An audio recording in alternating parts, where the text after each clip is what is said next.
our evolution. Us humans are evolved in an environment where there are lots of threats, lots of dangers around us. In the past, humans were surrounded by tigers and lions and needed to be aware of them before they attack us. Most of the time, a random sound in the bush could mean a predator. Thus, when we face any threats, we have a response mechanism that is able to allow us to deal with those threats, which is the flight or fight response or fight or flight response. So, what happens to our brain when this response kicks in? What is fight or flight? This response starts at the brain. Information from your five senses reaches your brain and enters the thalamus. Think of thalamus like a central hub of the brain or a relay where everything goes in and out from. From the thalamus, the information splits into two paths. One to the amygdala, fast and primitive, and one to the cortex, slower but more analytic. Sometimes the information might not be looking good. It might be unfamiliar or it might be familiar but worrying. In both cases, your senses are like, it's not looking good.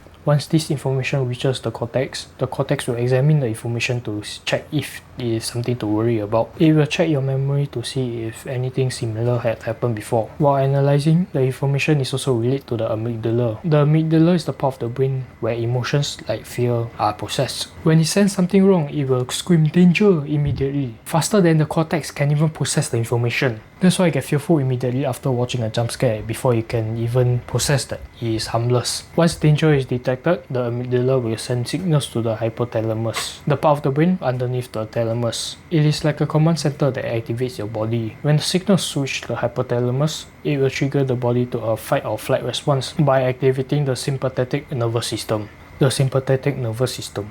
After the signals travel from the amygdala to the hypothalamus will activate the sympathetic nervous system. Then you may be asking, what is the sympathetic nervous system? Good question. The nervous system is a network of nerves and neurons spreading throughout the body. These systems allows the communication between the brain and the body. One part of the system is called the central nervous system, which involves the brain and the spinal cord. This is where all the big decisions are made. Many nerves branch out from this central nervous system and reach far all over the body. These nerves and branches all over the body are called the peripheral nervous system. The peripheral nervous system consists of two components: the somatic nervous system, which allows conscious movement, and the autonomic nervous system, which controls the unconscious processes to keep us alive. Furthermore, the autonomic nervous system is broken down into two components: the parasympathetic nervous system, which handles the calm processes like digestion, and the sympathetic nervous system, which is where fight or flight system is at. The sympathetic nervous system dilates the pupils and the airways, increase heart rates, etc. Each of these functionalities have the purpose of helping us to be more aware of the threats. For example, the pupils dilate to let more light in so that we can see the dangers better. And our heart rate increases so that our muscles have enough energy for running or fighting just in case of a threat, which is quite cool.